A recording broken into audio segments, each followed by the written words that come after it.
بسم الله الرحمن الرحيم الحمد لله رب العالمين سبحانك لا علم لنا إلا ما علمتنا إنك أنت العليم الحكيم پرونی درس کې ما صرف د بسم الله الرحمن الرحیم باندې بیان کړو. بیا د درس نه بعد یو مرګري سوال وکړو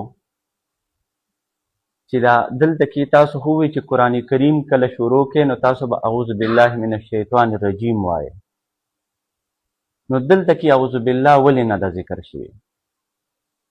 په کار خو دا و چې د اعوذ بالله هم دلته کې لیکوه.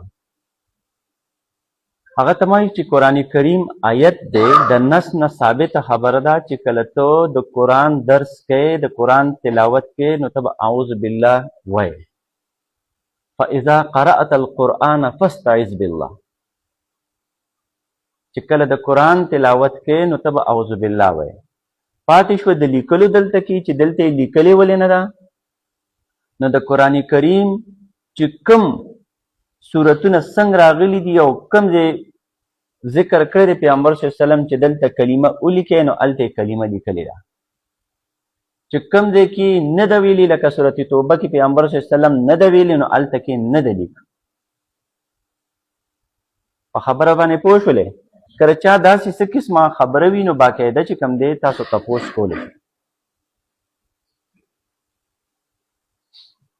اوس چې کوم دی سورت فاتحه زمونږ د استادانو ترتیب داسې دی چې هغې کله د قرآن درس کوي نو هغې لومبیا د صورت نوم، ترتیب نزول، چې د دې صورت نوم څه دی، دا کله نازل شوی دی، د دې مخکې صورت سره ربط څه دی، تړون یې ورسره څه دی، څه مناسبت یې دی ورسره، او د دې صورت چې کوم دی خلاصه څه ده، خلاصې څه ده، مضمون یې څه دی. یو مکرر تقریر کی نو بس په یو موضوع باندې لګیا وي که نه. دک رنګې د قرآن کریم هر یو صورت چې دی د هغې خپله یو موضوع ده. د څه صورتونو ګڼې موضوعګانې وي، د څه یو موضوع وي. اوس صورت فاتحه چې کوم دی د دې صورت ګڼ نومونه دي. دې ته سورة الفاتحه هم وي. فاتحه کلاولو ته وي، د دې نه قرآن کلاویږي. دې ته سورة کنز هم وي، کنز خزانې ته وي. دا خزانه ده، ټول هر علوم په دې کې چې کوم دی راجمع دي. دې ته اساس القرآن هم وي، دې ته القرآن هم وي، دې ته سورة الشافیه هم وي، شفا والا ده. رقیه ورته هم وي، دم والا ده. دې ته سبع المثانی هم وي چې و آیاتونه هغه بار بار دغه کېږي. د دې ګڼ نومونه څه تقریبا 22 خواوشا نومونه مفسرینو هغه ذکر کړي دي. اوس دا صورت نازل شوی کله دی؟ دا 5 نمبر صورت دی په نزول کې. په ترتیب د نزول کې دا 5 نمبر دی او په ترتیب مصحفي کې چې کوم دی دا 1 نمبر دی. تاسو وګورئ ستاسو د قرآنونو کې به یو طرف ته 1 لیکلي، بل طرف ته 5 لیکلي دي، یا لیکلي به یې پکې چې دا چې کوم دی مکی دی او که مدني دی. لیکلي به یې ورته، بعضې ته به یې لیکلي 1 او بل ته به خوا کې به ورسره 5 بل طرف ته لیکلي دي. د دې مطلب دا دی چې په ترتیبي مصحفي کې دا 1 نمبر دی، په ترتیبي نزول کې دا 5 نمبر دی. بل بیا به لیکلي چې دا مکی دی. اوس مکی څه ته وي او مدني څه ته وي؟ په عربو کې یو مکه ښار دی، بل مدینه ښار دی.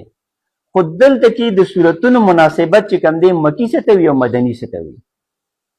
نو په دې کې مختلف اقوال دي، خو د ټولو نه غوره بهتر قول پکې دا دی چې مکی هغه صورتونو ته وي چې کوم د هجرت نه مخکې نازل شوي وي.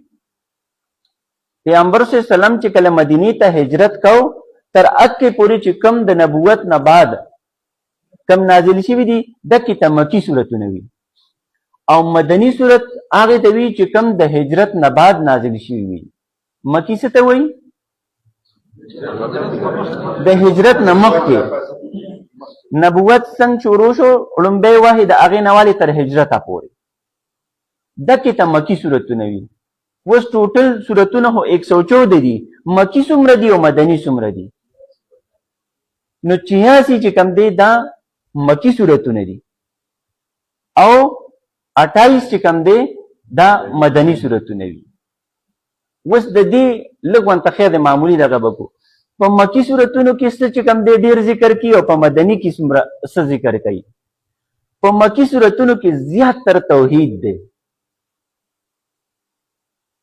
هلته خو چونکې ګوره کم پیغمبر چې راغلی دی کم قوم ته کتلی دی کمه برایي ده پکې نو لومبی اکه ذکر کړی او دا خو الله تعالی د انسان د اصلاح دپاره دا قرآن رالیږلی دی. دا نه چې اوس ستا خېټه خوږېږي او ته ډاکټر له لاړ شي هغه وي چې ودرېږه تا خو لومبیه سوي ډوډۍ خوړلې دی یا کچه ډوډۍ دی خوړلې لومبیه له د سترګو علاج کوم. د خېټې درد نو لومبیه له د خېټې دغه کړي. دک رنګ چې کوم هلته کې شرک و نو لومبیه په مکي ټول صورتونو کې د توحید باندې ډېر زیات فوکس دی. وحدانیت چې کوم دی په هغې کې ډېر ذکر دی. دویم پیغمبر یې نه منو نو د رسالت پکې هم ډېر زیات ذکر دی. پیغمبر یې نه منو د رسالت پکې هم دی د کتاب پکې هم ذکر دی. پوه شئ او د آخرت هغه پکې هم ډېر ذکر دی. او بیا مدني چې کوم صورتونه دي نو په هغې کې اکثریت احکام دي. لکه هلته هم مدني ریاست قایم شو که نه. اوس چې کوم دی اصول بسی احکام بسی پوه شئ څنګه حکومت به څنګه چلی معاشره به څنګه چې کوم دی چلی نو معاشري اصلاح به څنګه نو هغې مدني ټولو صورتونو کې اکثر چې کوم دی احکام چې کوم دی دا پکې ډېر ذکر کېږي.